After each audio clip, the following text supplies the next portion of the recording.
When you look up at a star field like this, you are seeing light that has been traveling for centuries. By the time it reaches your eyes, the stars themselves may have moved, collapsed, or died. Even our own sun operates on a delay. If a massive solar flare erupts right now, we won't know for 8 minutes. Our perception is always trailing behind the actual event. This mechanical lag isn't limited to deep space. It's the baseline of your biology. Energy must travel from the world to your nerves, then to your brain, creating a gap between reality and your awareness. While that signal travels, your brain prepares an interpretation. It relies on past memories to identify what you're about to see, meaning you are effectively predicting the present based on the past. Because this process is seamless, we believe we are experiencing an objective, static now. In reality, our senses are handing us a processed report of an event that already occurred. If your brain is constantly translating a delayed signal through the lens of your own history, the reality you see is a personalized reconstruction. You are interacting with your own interpretation of a world that has already moved on. We tend to categorize the universe through nouns. We view life, consciousness, and even the divine as fixed objects or places, things that remain static and unchanging. The inventor Buckminster Fuller challenged this by suggesting that a human being functions better as a verb. He saw himself as a continuous event, a doing, rather than a solid, stationary thing.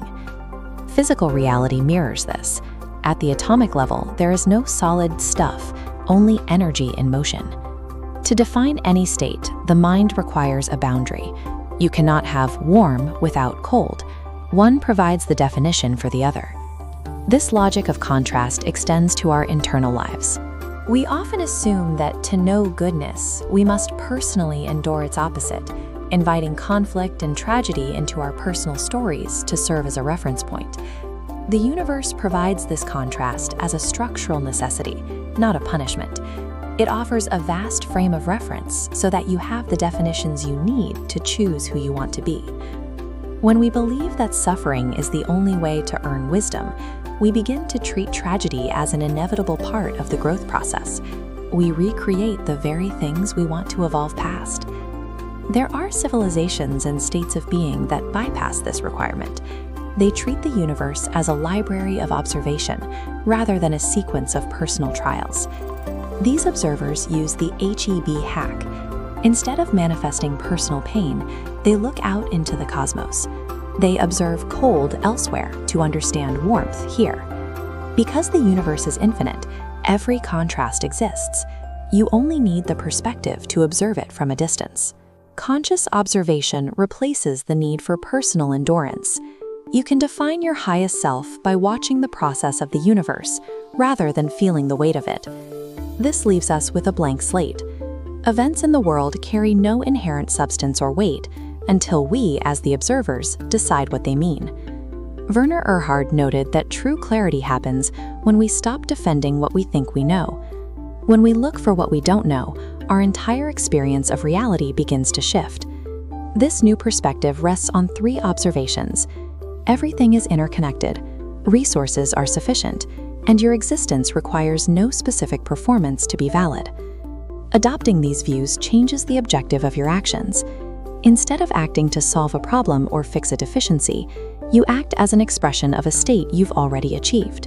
When you stop assigning inherent tragedy to events and stop acting out of a sense of lack, the friction in your life begins to evaporate. Most of us follow a linear path toward happiness. We think we must do something to have a result so that we can finally be content. The most effective path flips this sequence. You start with the state of being wise, being happy, or being love. Your actions then become the natural result of who you already are.